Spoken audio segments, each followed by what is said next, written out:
AP CM Chandrababu మంత్రులు అధికారుల బృందం దావోస్ పర్యటనకు వెళ్తున్నారు. అందుకు సంబంధించిన బ్రేకింగ్ న్యూస్ చూస్తున్నాం.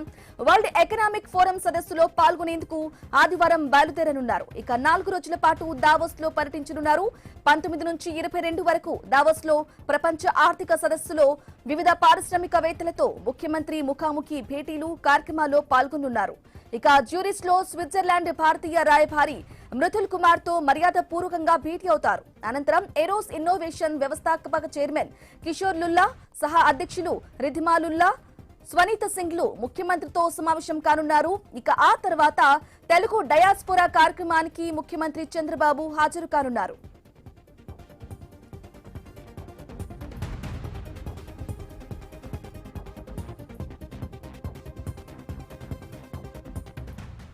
ఇక దావోస్ 2వ రోజు పర్యటనలో భాగంగా హోటల్ మోరోసాని ప్రొమినేడ్ లో India at centre Geography growth AP advantage పేరిట సిఐఐ నిర్వహిస్తున్న బ్రేక్ఫాస్ట్ సెషన్ లో ముఖ్యమంత్రి పాల్గొనున్నారు.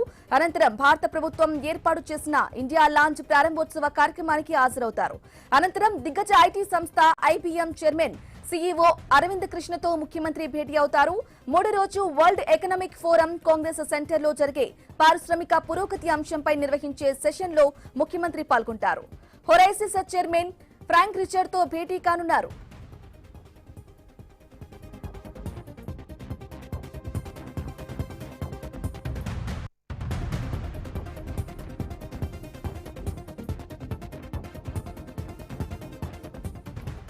ఇక మొత్తంగా దావోస్ లో 36 కార్యక్రమాల్లో ముఖ్యమంత్రి చంద్రబాబు పాల్గొంటారు. ప్రభుత్వాల మధ్య జరిగే 3 సమావేశాలు పాల్గొంటారు. పారిశ్రామికవేత్తలతో 16 1-to-1 సమావేశాలు జరగనున్నాయి.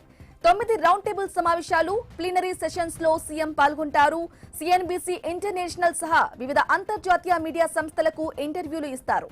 ఇక 23న ముఖ్యమంత్రి చంద్రబాబు హైదరాబాద్ చేరుకోనున్నారు.